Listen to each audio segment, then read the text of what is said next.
How's it going, folks? Welcome back to Mythbusters Mondays. Every Monday for the foreseeable future, I'm going to bust some myths for you and show you why that thing that you hear spoken about so much may not be true or may not be as important as you're told it is. Here we're discussing mixing in mono and whether you should actually be doing it the majority of the time. Well, this is my take on it, but I want to hear yours. So before you watch this, leave me a comment and let me know how you feel about it. Then when you're done watching the video, maybe comment on that comment and see if your opinion has changed and if my reasoning makes sense.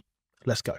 I'm going to show you some examples in a moment about why mixing in mono is great and why it's kind of overrated as well. But this is a bit of a strange one because the logic behind it is solid. But like a lot of audio tips and tricks, it's gotten thrown around in the echo chamber of forums so much that it's kind of lost purpose.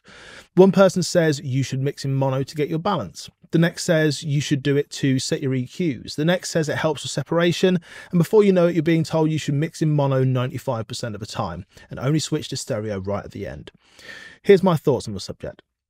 Mixing in mono is fine if you want to check the phase between two signals that are panned differently. Once you collapse them down, you'll know if there's any phase cancellation because they're both right in front of you, and you'll get cancellation as opposed to apparent stereo width. That's fine, I'm cool with that. But that's like 5% of the work you're doing. You're checking it at the start, then dealing with the phase issues using a phase correction tool or shifting waveforms or whatever, if you have to, and then moving on.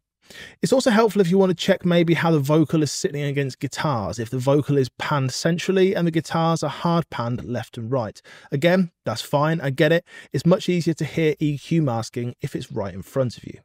Here I've got two guitars panned hard left and right. I've been losing hope for a result little, cause every lens you load is cynical. Are we just too different? No real issues here. You can make out what's going on. I'm going to bring the guitars into the center, which is essentially making the mix mono. I've been losing hope for a result little, cause every lens you load is cynical. Are we just two different people? I don't... Hear how that vocal gets covered up? This is an example of frequency masking, which is actually a big deal in making everything in your mix audible and not just getting a big mush of instruments in the mid-range that you can't differentiate between. Also great for mixing bass and kicks, you get the idea.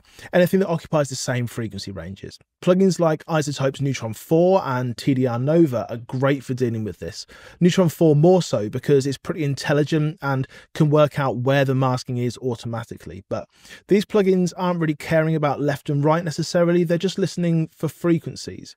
The question that I often ask myself when I see people saying you should mix in mono 95% of the time is, what is the destination format? Because that is going to be different depending on the genre and, dare I say it, how much the listener actually cares. So let's get away from using mono as a tool and dig into mono as a delivery format.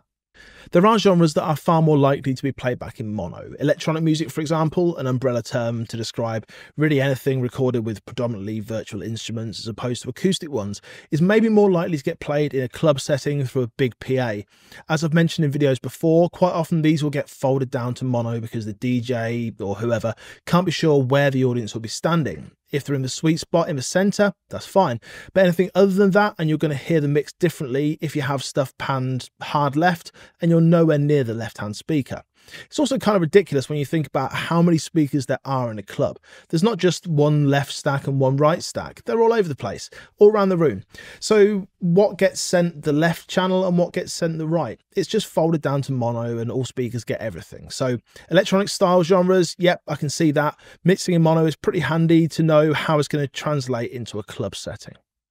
Stuff that gets played out of those little Bluetooth speakers, well, everything sounds garbage on those, at least of all stereo width.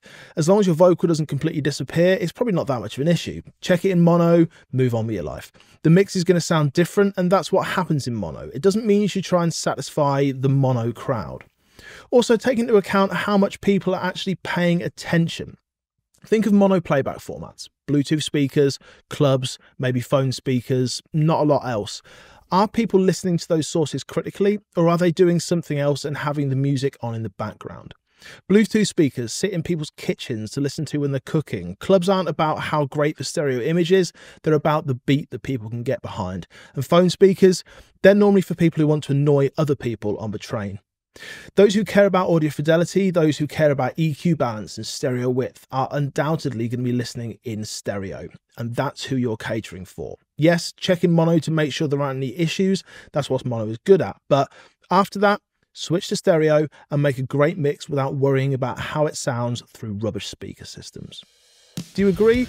I'd love to hear your thoughts on the matter down in the comments. I'll see you again soon. Take care.